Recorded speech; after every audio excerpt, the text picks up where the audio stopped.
the main framework of the innovation ecosystem are centered to entrepreneurs. And the government are not the center. The government are on the sidelines, allowing an ecosystem, an environment where this group will thrive. Support infrastructure, support in policy, support in financing. Welcome back, everybody. Rich Brubaker, founder of Collective Responsibility, here today with another episode of the Mission Driven Podcast. Through this podcast, I'm speaking with mission-driven entrepreneurs, investors, policymakers, the ecosystem of individuals who see the power of entrepreneurship and innovation as a means to solve the big challenges we face in our environments, economies, and communities. For me, it's all about inspiring the next generation, a little bit of equipment, a little bit of tools, trying to help them get a little bit further along in this path, because God knows we've learned a lot of lessons and we should be sharing them. And so with that, I'm extremely happy to have Rogerine Miguel-Irvine, who is the former Chief for Strategic Policy and Innovations at the National Economic and Development Authority. She's also one of the authors and editors of Philippines' National Innovation Agenda and Strategic Document, where the Philippines has a 10-year blueprint and roadmap for improving the country's ecosystem for innovation, governance, and innovation ecosystem. That is a lot. And I think this is where I brought her in, is because oftentimes I'm speaking to entrepreneurs, investors, academics, and they're talking about the challenge they face. And oftentimes I think it comes down to policy and policy roadmaps and how equipped is the government to actually create an ecosystem that, allows for entrepreneurs and innovators to thrive. And so with that, Rogerine, it's really great to have you here to join us for the podcast. Thank you so much for having me. I watched some of your videos. Yeah, I'm a fan, and I'm happy to be here with you today. Well, thank you very much. As you would then know, the first question we always ask is, who are you and what is the mission that you're on? I am a innovation policy strategist and public sector innovator. I was the Chief for Strategic Policy and Innovations at the National Innovation Council, Department of the Economy, Planning and Development. And part of my task is to lead the convening of the National Innovation Council. They are the highest policy-making body for innovations in the Philippines. And I was also an author of the National Innovation Roadmap of the Philippines. It's the first of its kind whole of government 10-year blueprint for innovations in the Philippines. And currently, I am an executive education professor for public administration and governance and the director for innovations for Women's Alliance and Security and Peace, or WASP Asia. All right. Now, before we get into the work that you did and even the findings from the roadmap that you created or that you worked on, you were an entrepreneur previously. And so you weren't always a policymaker. You weren't someone who studied probably, political theory and then came into the government body. You were actually an entrepreneur yourself. I'd love for you to go back in time a little bit, talk a little bit about how you were an entrepreneur, and then how did you end up in policy after, a stint in entrepreneurship? I really knew early on that if I'm going to do anything, it has to resonate with my inner core. It has to resonate. It has to result into a community impact, community development of some sort. Yeah, at 19 years old, I started helping out hand-weaving communities in the northern Philippines. We actually carry out the brand. It's called Guerrilla Bags and Company. The reason being is that I am a big fan of Filipino indigenous fabric. Like the history of it, like the culture that we have it. Every pattern tells a lot about our history and our culture. As a 19 years old, and you're very passionate. You have all the time in the world during that time. So I was studying my bachelor's degree, and my community is in the northern Philippines, where the hand weaving are made in mountain province area. So I have this community in Ilocos. So I worked with them. I ideated with them. And it was amazing. That was the start of it. Although there's a lot of challenges and all. Yeah, for sure. So how long did Guerrilla Bags go for then? Guerrilla Bags, I was full-time, Rich. I was full-time in Guerrilla Bags for 3 years. I was full-time for 3 years, but during that time, I made it a point that if I exit this, I make sure that the communities can do it. Okay, so you eventually exit, and then what was the process from getting from the exit that you had to the government position that you would then hold later on? So even while I was doing Guerrilla Bags, I do innovation projects with the government and with the private sector. I was trained as a design thinking facilitator and futures thinking facilitator. I was just, very blessed to be a scholar of the U.S. State Department, to be able to hone my leadership skills in the U.S. And also, I was as I studied I studied my master's in the UK, master's in sustainability, entrepreneurship, and design in London. So while I was in the UK, and before that, I've been doing, projects with the government already, and so I kind of have an idea of the challenges and all these things.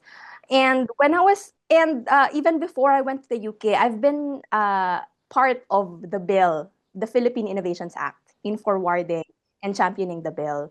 And then when I was in the UK, while we were waiting for it to be approved into law, it takes time. And when I was in the UK, I was near graduation during that time. And the office called me, the Department of Economy, Planning and Development, and they told me that the law that you were championing before was passed into law. During that time, the DepDev is not an implementing agency. They're the primary economic planning agency of the country and the National Development Monitoring Agency, but they're not into implementation. They're on the top side of things. And so implementing this law and also innovations, we know that it's not the talent of the government. Whether we like it or not, of course, there are people who are innovating in the innovations. It's really the private sector and the entrepreneurs, right? And so they were like, how are we gonna start this? So it just started out with like, how are we gonna do it? And then they were like, at the end of the conversations, how about you come back here? So I guess my question to that then is, do the governments realize that they're not in a good position when it comes to supporting innovation? Like, do they recognize the problem, or do you think they still aren't fully accepting that they aren't necessarily the best body to be innovators and that they have a lot to learn for how to support the innovators? There's really a lot to learn, Rich. And some doesn't still understand the importance of startups. Some doesn't understand the importance of the private sector. They were like, for most, they think like, oh, they're on for the money, capitalism, and all those things. But that's what I really, advocated, because it's true that not until we realize the importance of startups will we truly innovate, because it really starts with them. Well, and I think in the Philippines, like that's really important because you have a very, let's just say, interesting, economic structure where the vast majority of your workers are overseas providing kind of ODA back to the country. Then you have another portion who are in back office, kind of support. And then you have a lot of entrepreneurs there that are, I mean, a lot of micro businesses that are on the street and that are doing the work, but domestically they're not giving a lot of support. So I'm curious, like, what is the real gap that exists? Is it just they're so used to the families, they're so used to big businesses, it was so easy for so long, or is it just a matter of not understanding that the future of an economy is built around innovation and scale of, ideas? They're starting to realize now the importance in the fact that it's the priority of the president, innovation. So it's really a um, strategic time now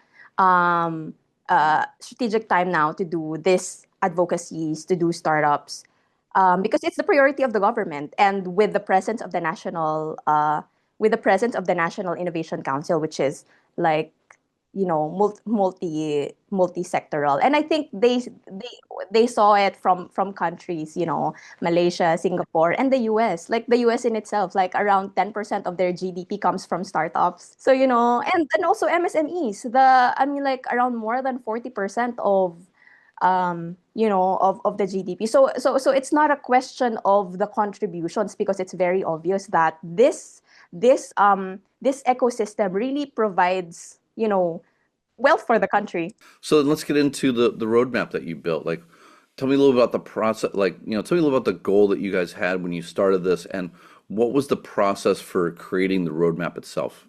Yeah. So it's pretty much the law is pretty much really our Bible. But there's still a lot of challenges. Number one is that number one challenge that we had to undergo through is the fragmentation and silos in terms of innovations in the country. We're not starting from scratch in terms of innovations in the country. There's a lot of innovating Philippines even before. Like, there's no questions on the talents and skills because Filipinos are very, very innovative in a sense. It's just that we have different and multiple agencies who are doing similar, who are, there are duplications in terms of the programs, which I'm not saying that duplications are bad entirely, but there are duplications that are good. But when you're coming from the top point of view and you're seeing the bird's eye view, there are it's really unnecessary. In the government, there's too little time, there's too little resources, there's so many things to do, and so we have to be we have to be very, very strategic in how we do and how we do these things. So that's it. Fragmentation and fragmentation policies as well. Number two, very important, policies and regulations. So the goal is to make it easier for startups to do what they do best and not become a hindrance for them to do it. But the thing is, what we studied during that time, we did a lot of interviews, we did a lot of focus group discussions, and all, because we wanted to know exactly what are the regulatory barriers. And we were just, what are the we were just, some are not a surprise, but when you're faced with the realities, like, oh my gosh, yeah, it just makes it into a reality that most of the policies is really, this really doesn't make sense and just there, to make life harder for startups. So And so, I mean, as part of the process, you mentioned you did focus groups and interviews. Did you also study what others were doing? Because, I mean, you mentioned the US and UK before, but, Singapore, Hong Kong, Thailand, they've all within our region been doing a lot of work on this. How much did you study them? Were you able to travel and visit them? Like, how did you seek to mirror others? we did benchmarking with specifically in the ASEAN region. We went Thailand, Malaysia, um, Singapore. We did like just interviews, but we didn't really come there. And Rich, when you see these things, I mean, like, we're just mostly jealous when we go to other countries. It's, I mean, we're not far off behind in terms of, for example, like in the Global Innovation Index. No, we are top five in ASEAN. They're like out of that. See, I don't know the number. How many ASEAN countries do we have? Like, out of the eight in the, we are top five, or like in the middle of the pack. We're constantly in the middle of the pack. So it's kind of, but the thing there is that we are so far behind in the top four. So, I mean, there's a lot of considerable efforts that we have to do to really catch up. So it's really not good. Yeah, we would say it's not bad to be in the middle of the pack, but it's really not good because we're very much far behind. Yeah, I mean, if I look at the region, and I'm going to name some non-ASEAN actors here, Hong Kong and Singapore, they seem to be at the very top. Now they have they're a very small market. They're a single city, in fact, so it's very easy. They also have very strong universities, and their policies for generations were they were always outward focused, based on trade and finance, globally. Then if I break it down, and I've been traveling, I'd kind of put, I don't know Malaysia well. I would put Vietnam, Thailand, Philippines, and Indonesia roughly together as a group. Now, probably Philippines towards the end of that. Indonesia, I don't know as well, but Vietnam has probably the fastest speed right now, where Thailand probably has the biggest market in a way, because Indonesia and Philippines, you're very fragmented market. Like, you face very different things, and so I'm curious, like, when you look at why you end up in the middle, are there a couple of key things that lead you to say, like, this is the thing that we got to solve? There's a lot of things. I would give you some information from the recent study of the World Bank. It's called the Ease of Doing. It's the Doing Business Report, and what they found out, it's not surprising. But again, if you see the data, it gives what they found is that we have good policies. We have high ranking in terms of policies, in terms of the government structure, in terms of programs. We have high ranking with that. But on the implementation side, we failed. things like that. There were also data that we found out during our while we are doing the innovation roadmap. The Philippines produces, so we tried to find out the global innovation index input and output. So innovation input are the thing that we invest for innovations. It could be like support for researchers, it could be like funding support or any investment. And the output are the expected output, increased number of um, unicorns and all that and all those things. And what we found out was that the Philippines is producing more output than other countries who invested the same innovation investment as compared to other countries. So it means we are productive, Rich. We were very, very productive, all the research and all those things. But we also saw that does this output translate to improve quality of living, to improve socioeconomic? It doesn't translate, Rich. So the output remains as an output. It remains as a research. And the very definition of innovation is that it's creativity implemented based from Kurtle. Innovation cannot remain as a policy on paper. It cannot remain as a research that's not, implemented. There should be an aspect of impact and implementation to it. And so it doesn't translate.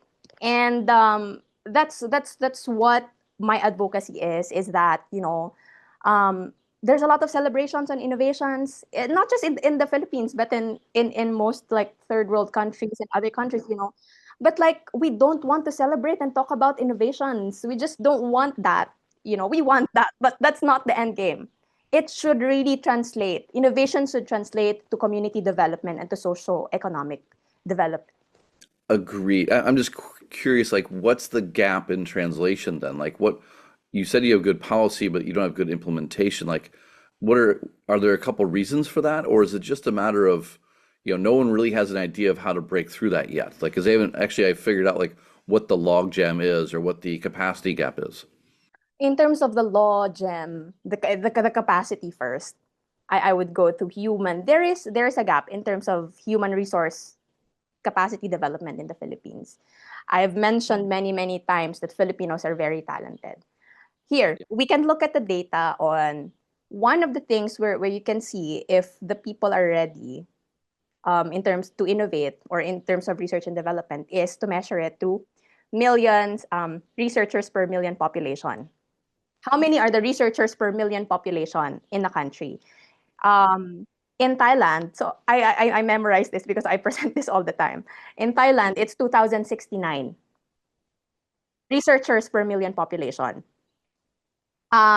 In Singapore, it's 6,000. In Korea, it's 9,000. And in the Philippines, it's 173 researchers per million population. It's crazy. I mean, like the support to these people who would actually, at the end of the day, it's really people who would make it. It's really the human capital development who would like, push forward these things. And if we have that kind of support to this group. Number two, Rich, would be investment to STI, investment to R&D, science, technology, and innovations. In UNESCO, the standard is 1% of the GDP should be invested for research and development and innovations. But in the Philippines, and a lot of countries, and even our neighboring countries have surpassed that. But in the Philippines, it's 0.32%. I mean, like, it's not even on the standard. And so that's one of the goal, to at least mark the 1%. So it just shows that, hey, we're talking a lot about innovations and all those things. We wanted this. Everyone's talking about it. There's a hype, there's a buzz. But budget, and financing doesn't really, level with it. So that's one of the problems. Yeah, it's like the infrastructure is just not there. I mean, if your universities aren't creating, decent research, and there's nothing really to fund at that point either, right? And so, that gets back into, how does government come in to fix that? Like, was that part of the roadmap that you were creating, or was this one of the things you said, in developing the roadmap, like we've got to, like, we need to do this roadmap. This is all the things we do, but we also have this problem. Like, was that a problem that you had to fix as part of the roadmap, or is that something like before the roadmap's even possible, we have to fix this? Can I say all of the above? Yeah, you can. You can. Um, it's a ano, it's it's a very obvious realizations as well. It's a good thing, that it's really there's a really growing traction for innovations, but there's just a little bit mismatch in terms of the effort. In terms of, I've mentioned earlier about the policy, very, very important. Like, there's a research in terms of opening a business in the Philippines, which takes 30 to 35 days. That's crazy, right? In other countries, like, and you have to go to different. I mean, like you have to submit the documents physically. In other countries, it's like 3 hours, and you can do it at home. And closing a business can take like 5 to 6 years. God. So, I mean, but as an investor, I'm thinking, oh my God, like that just prevents a lot of money going into the country because you'd never be able to get it out, and your protection must be pretty low as an investor if it takes 5 to 6 years to close a company. Yeah, yeah, yeah, yeah. But I mean, like that 5 to 6 years is like when you're resolving insolvency and all those things. But yeah, it's these are the things. There's a lot of efforts on doing this. While I was in the National Innovation Council, we were doing a research. We really did, that's why it's really very important. The office, it's very strategic. That's why I really appreciate the team as well. No, so what we did was we did journey mapping of the actual experience of the startup. And then we saw that just in opening a business alone, there are multiple offices that you have to submit. And the thing is, the document that you have to submit are duplicative. So you have to like, for one document, you have to like reprint it for 5 times because you're gonna submit it in 5 offices. So these are the things. And now it's part of the innovation strategy on how to really make it easier for startups to access funding, for I mean infrastructure support, budget support,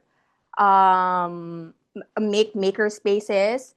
We really made it a point that in the main framework of the innovation ecosystem are centered to entrepreneurs, and the government are not the center. The government are on the sidelines supporting and providing, just allowing, an ecosystem, an environment where this group will thrive. Support infrastructure, support in policy, support in financing. Financing is very, very important. So yeah, now there's like the innovation funding, innovation, research and development. So in a way, Rich, it's slowly but surely it's happening. I'm curious, who was the team that was involved that you were working with? Like, who were they? Were they all government officials and you were the only outside person? Like, what was the makeup of the team that was drafting that roadmap?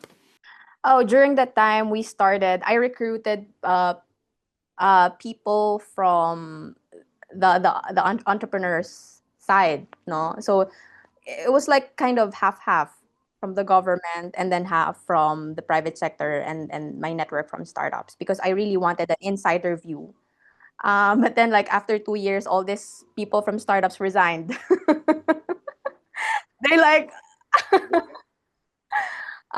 they resigned because it was kind of, a challenge navigating the bureaucracy. They got really disappointed with bureaucracy. Although they say we're really good friends until now, and we still,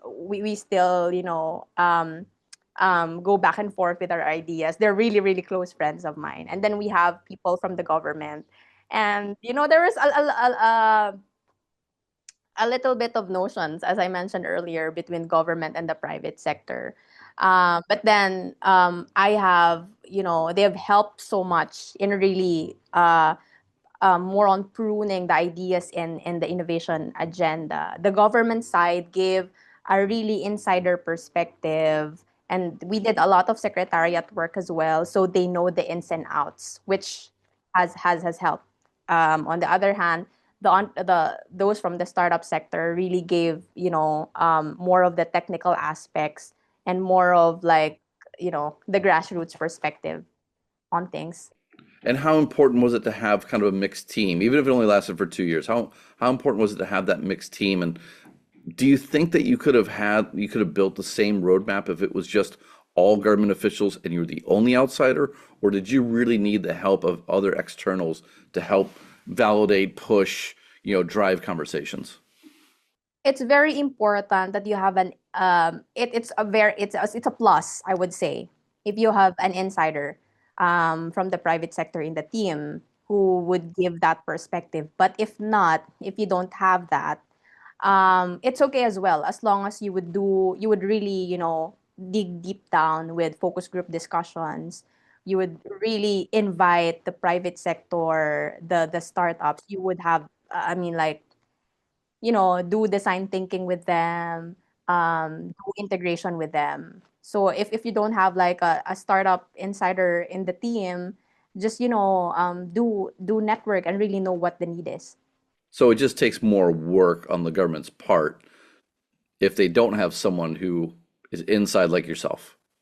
I think, yeah, it's a plus, because it's a plus if there is.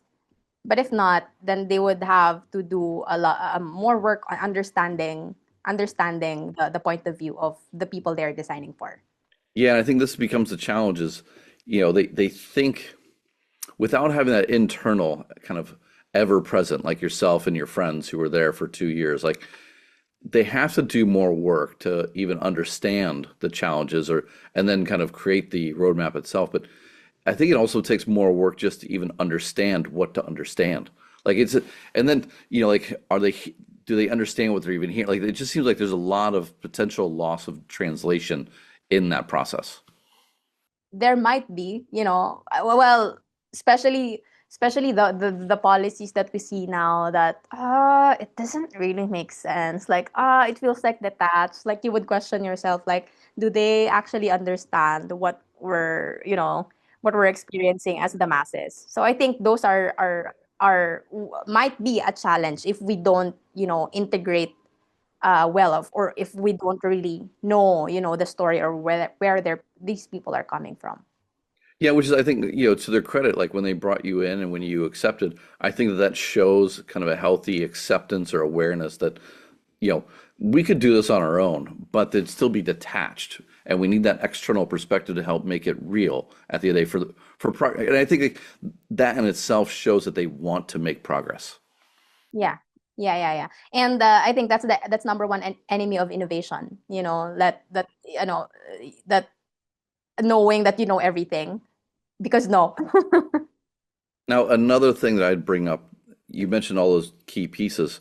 What about procurement by the government that is enabling, supporting small to medium-sized enterprises? And I ask this because I've asked this in Vietnam, I've asked this in Nepal, I've asked this in Indonesia. Like, what's the process for your government to, be open to small businesses, as your vendors? Because oftentimes what I find is the big businesses win out, the family businesses win out, and even with the people I'm speaking to are trying to drive the innovators, they don't necessarily have a clean answer for how the government can help support, SMEs as they're growing. Like they have a lot of service they can provide to the government. Oftentimes they can help them solve real problems, but they don't really have a procurement mechanism. Did you guys look at that? And if so, like what's your feeling on how that plays into this?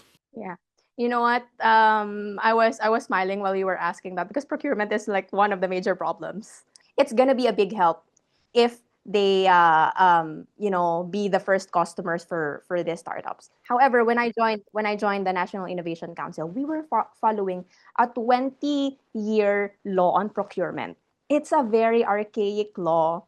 So, like, I was blessed enough to be part of reviewing this law. And before I left DepDev, it was passed into law, the new Government Procurement Reform Act. And what we reviewed during that time, what we curated and edited, was the Section 37. And we made it a point that there is like a direct procurement for STI. What it will involve government procurement for pre-commercialized products.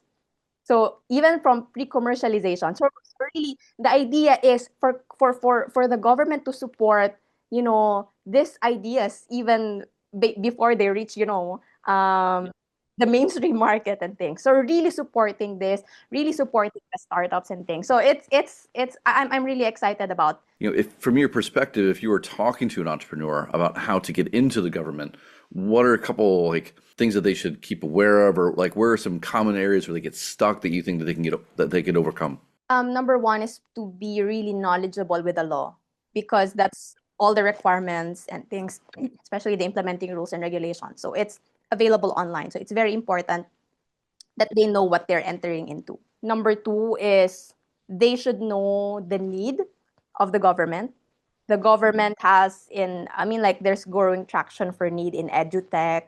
There's growing need for, artificial intelligence and all those things. And then number four, and I can't stress this enough, is really patience. Like working with in government procurement requires a lot of patience, because it's not like right and left, you're gonna pay, this is my services, you're gonna pay, because it really takes a long time, especially Yeah. if they're like a startup that's subsistence, Hmm. living paycheck by paycheck, then they would Patience is have. hard. Yeah, patience is hard, so that they should Yeah. have really bandwidth for that. Okay, so I'm gonna go back to the need of government, and I fully agree to that. How do you learn as an entrepreneur what the needs of the government are? Is it you read the policy roadmaps? Is it you go and have coffee or have lunch with government officials? Is it how do you have the clearest one understanding of the need, and then two, how do you convince them that you can sell the need? Number one, on a practical step, they can be they would know the need online in the Philippine electronic system. They would every need is posted there. Number two would be networking. Number three is know the websites of the company. Number four would be know the laws. Especially, I would give you an example.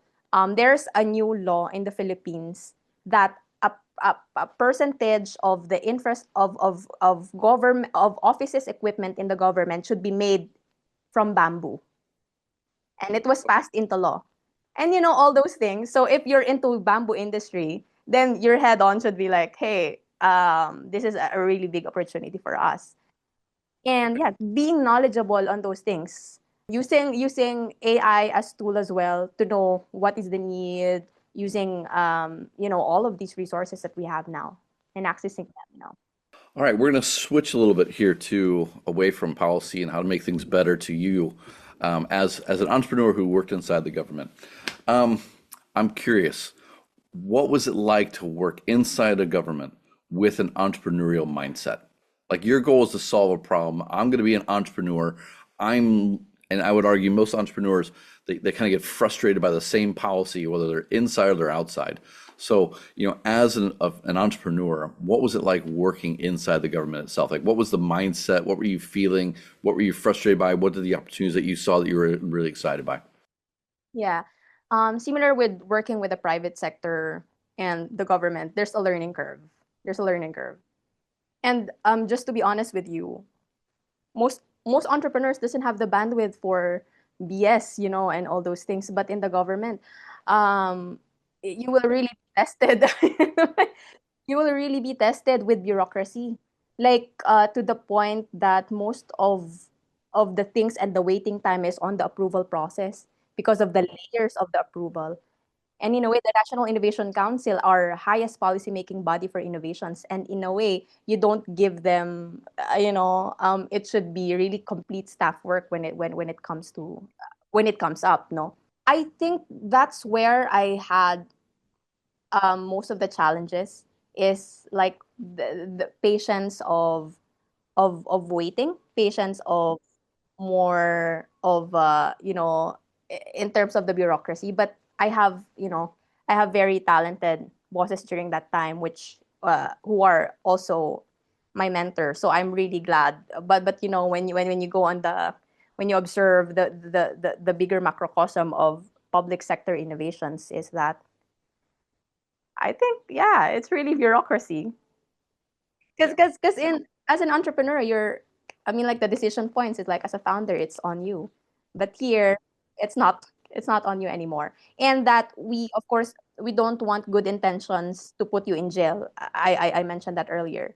So you have to know that we have to know that government is subjected to laws as well. And so bureaucracy in a way is there for a reason. So it's not an enemy at some point, but there are things on how you can fast track those things. So government operate into law, and understanding those things will, understanding those things will fast track, things. So then what skills as an entrepreneur translate well into policy making itself or in understanding the right policies that need to be drafted? So many, so many. And that's why I've been telling my entrepreneurs friend, like, join the government, if you don't want to stay long, at least for once in your life, it's very important to have that mindset of an intrapreneur, because you have an idea of how things should work. You have your mindset far goes beyond just working every day, and things like that. You look at the vision and things. But one thing would be really empathizing with the people you are designing for. Number one, in policy. And I think I was the first one who did design thinking to high level officials in the office. And I was like, these people are curating policies for the country. And then I made them sit down and do the wallet exercise for design thinking. So they were like, so it was a really, really fun activity, which I think they enjoyed, because it's very important that we build that capacity to really empathize, and we don't want to end up with policies that doesn't make sense, with policies that's so much detached with the reality. What else? I think suggestion to feedback. you know you have the you have the resilience for bad feedback, for good feedback, whatever feedback that is, because that is your golden, that's your golden mine, eh? Feedback. How do you make things better? Okay, and speaking of how to make things better, now that you spent time in the government, what are you taking away from that time that you think would make you a better entrepreneur if you were to jump back into entrepreneurship? It would be, well, knowing all of these legal things, legal laws, how the government operate. I would have the knowledge on the step by step in terms of procurement and all those things. I think that would be a easier thing for, for people who have experiences that. But I don't want to use that kind of knowledge, and the padrino system. I have network in the government, but what we do not want is the padrino system, which is like the connection based system, just because I'm close to you. Uh, you know, um, skills and what you really offer. And I made it a point as well that when I was there, we have competitions on innovations, and I have friends in the entrepreneurship. I make sense. I made it a point that they have an equal footing to, because we don't want to really, support corruption. We don't want connection based, to really proliferate, no, in the government. All right, I guess as the last question, well, maybe second last question. Going through all this, what gives you the most hope, or what are the biggest, I guess, yeah, what gives you the most hope about, the future of government entrepreneurship collaborations going forward? Like, do you think that both sides understand the challenge and want to overcome it, and we're on a good path now? Like, what do you think is like the path forward? There's definitely a good path now, with the presence of the innovation roadmap for 10 years. It's still having a really smart and innovative Philippines for 2032. And with the emergence as well of the Innovative Startup Act. This is a history-making law for supporting tech startups in the Philippines. And with the ease of doing business amendments and how do we make things easier, we have built, and I think I have made, during my time in the government, I really made it a point to have a voice for startups, to have a voice for MSMEs, and I really made sure that that time is used for them to have that stage. And again, not until we realize not until we realize the importance of startups will we truly innovate. And I think, in the startup sector, there's only two options. It's to disrupt and get disrupted. It's to disrupt or be in the oblivion of obsolescence. And I really say to the public sector, it's the same in the public sector as well. It's to disrupt, innovate, or evaporate, as some people say. I believe the people are already waiting. The startups in the Philippines are really, pushing forward and are scaling up internationally. The people are already waiting, and it's really a sin for public sectors to not innovate. I always put it that way. It's a sin. It's like in the chapter of this, whatever, it's a sin for public sectors to not innovate, and the people are really already waiting. The Philippines is very ripe for innovations. As a final question, that I guess for me, I'd be really curious what your ideas are for if you were an entrepreneur who was given the opportunity to go into a government back home to push things forward in terms of innovation, create a policy roadmap, have a similar opportunity that you have, and you're talking to that entrepreneur. What are two or three pieces of advice you'd give them to to think about as they're going into the position to have the maximum impact on our community? Yeah. Number one is to break, for me, to break generalizations and notions. There are two dichotomies on that. The private sector, if you're an entrepreneur, you think with the government sector that they're very slow, kind of they're dumb, kind of they're, just doing it for paycheck to paycheck, which is, I wouldn't blame them, and I wouldn't defend government. I'm not connected with the government anymore. But there are really talented people in the government, and I've worked with a lot of them. And the government, on the other hand, thinks that the private sector are just on it for the money. They're here for connections. They're here for ano. And I know a lot of people in the entrepreneurship world, in the private sector, tycoons who really wants to make a change in the country, and to not just sit for capital or things, but to really make waves for change in the country. And I think first is to really break that notion, because it already provides a bad starting point. There. So I think that, and that number two would be to to be to be the voice of startups, to be the voice of entrepreneurs, to giving that stage and opening up that stage for communications, for discussions, putting it on the table. I think that would be it. It's really representation is what we need.